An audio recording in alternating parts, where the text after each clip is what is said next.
Ça m'évoque un équilibre entre les biens présents et futurs de la société, de l'environnement et de l'économie.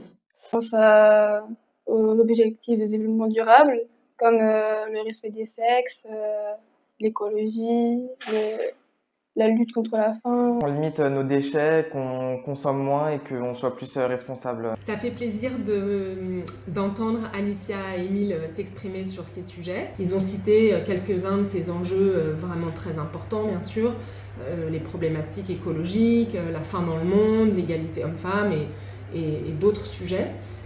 Et ces sujets, la Fondation C'est Génial s'en empare et tente d'agir au mieux pour faire bouger les choses. Je dirais que c'est le fait des industries qui prennent soin de la nature. Ça me fait penser à des secteurs économiques qui mettent l'accent sur la durabilité et sur l'écologie. Oui, elles ont un rôle à jouer, oui. En utilisant des innovations technologiques durables. Sur tout ce qui est pollution, mais moins sur le social. Alors ils ont des notions sur l'industrie verte, qui est un terme de toute façon assez récent. C'est une industrie qui agit en faveur de la durabilité. Ce que nous, on observe avec les jeunes qu'on fréquente, c'est à quel point il y a une méconnaissance de la diversité des métiers dans ce secteur. Notre mission, nous, de faire connaître ces métiers. Avec plein de parcours différents, on peut accéder à ces métiers passionnants et de plus en plus utiles dans les années à venir. Je me déplace plus à pied dans ma vie. Réduire notre consommation d'électricité. C'est le tri de ce qui est recyclable ou pas. On peut renouveler, réutiliser.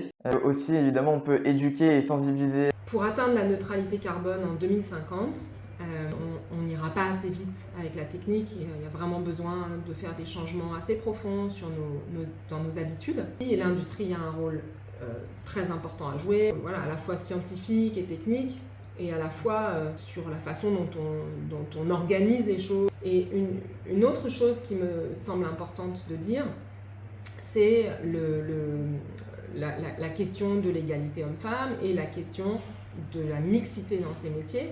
Aujourd'hui, c'est moins de 25% de femmes qui sont ingénieurs. Donc, dans certains domaines, c'est même évidemment bien en dessous de 25%.